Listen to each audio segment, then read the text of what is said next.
নওগাঁয় একটি কলেজের অধ্যক্ষ ও সাবেক সভাপতির বিরুদ্ধে নিয়োগ বাণিজ্য, কলেজ তহবিলের টাকা আত্মসাৎ, নানা অনিয়ম দুর্নীতির অভিযোগ উঠেছে।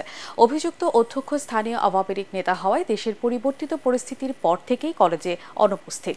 তবে কলেজে না ইস্যু তুলছেন বেতন। তার পদত্যাগের দাবিতে মানববন্ধন করেছে এলাকাবাসী। নওগাঁ প্রতিনিধি রায়হান আলমের রিপোর্ট, জানাচ্ছেন খায়রুল ইসলাম।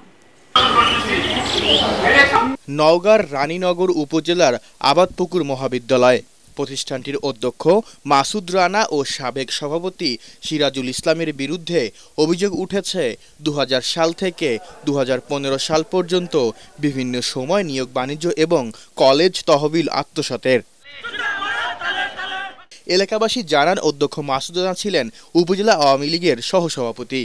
দেশের পরিবর্তিত পরিস্থিতির পর থেকেই প্রতিষ্ঠানে অনুপস্থিত থাকলেও বেতন নিচ্ছেন নিয়মিতই। স্থানীয়রা বলছেন, তার বিরুদ্ধে বিভিন্ন সরকারি দপ্তরে লিখিত অভিযোগ দিয়েও কোনো লাভ হয়নি। আমাকে নিয়োগ দেওয়ার জন্য শুধু একা নিয়ে গেছে, তিনজন ক্যান্ডিডেট দরকার।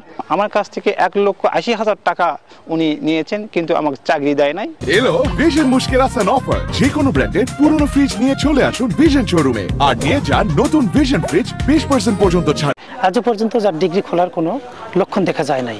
এই দুর্নীতিবাজ অধ্যক্ষের বিরুদ্ধে আমি দৃষ্টান্তমূলক শাস্তি আশা করছি।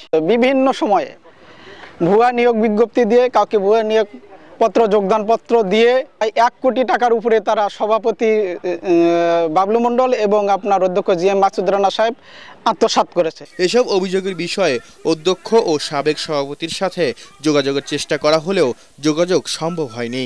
এদিকে তার বিরুদ্ধে লিখিত অভিযোগ পাওয়ায় তদন্ত করে ব্যবস্থা নেওয়ার কথা জানান উপজেলা নির্বাহী অফিসার।